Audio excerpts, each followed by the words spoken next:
the government is shut down. But not for fossil fuels.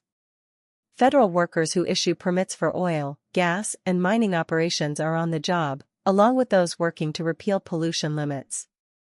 More than 700,000 federal employees have been sidelined and thousands more are at risk of being fired as the government shutdown drags on.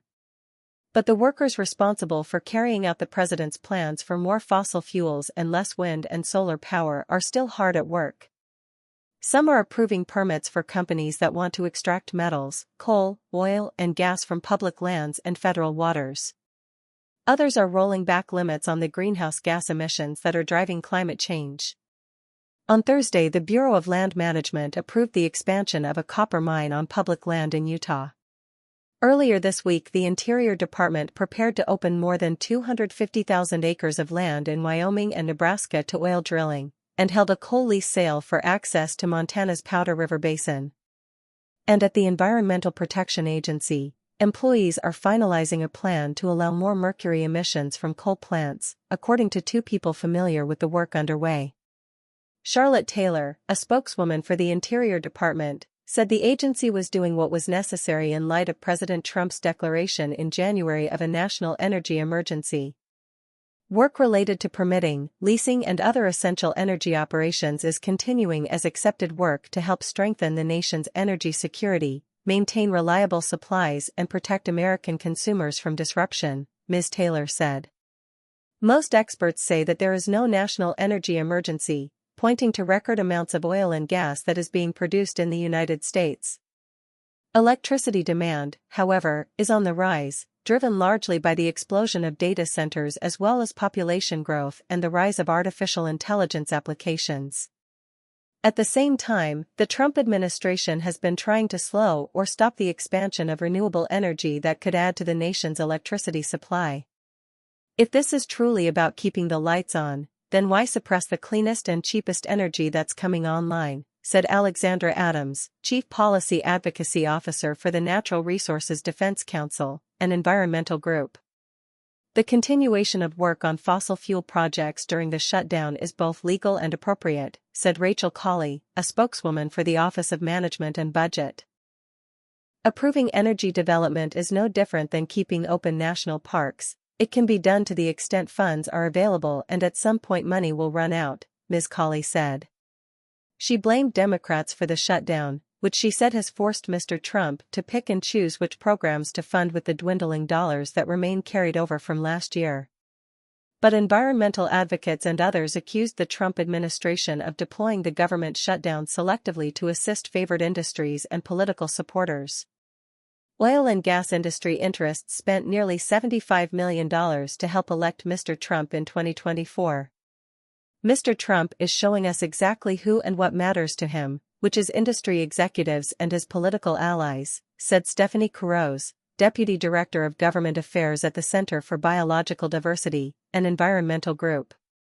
At the Energy Department, nearly 200 employees were told last week that their jobs were being eliminated. At the same time, department employees approved a plan to improve electric transmission lines across Indiana, Michigan, Ohio, Oklahoma, and West Virginia. Most Environmental Protection Agency employees have been working through the shutdown. Union officials believe the agency has been able to do that by tapping into appropriated funds that have carried over from the previous funding period, but EPA officials have declined to answer questions about what money they are using or how long it will last. Employees working on weakening or repealing regulations that the Trump administration has called burdensome to oil, gas, and coal companies have been told to press on, according to two EPA officials who asked not to be named because they were not authorized to discuss agency work.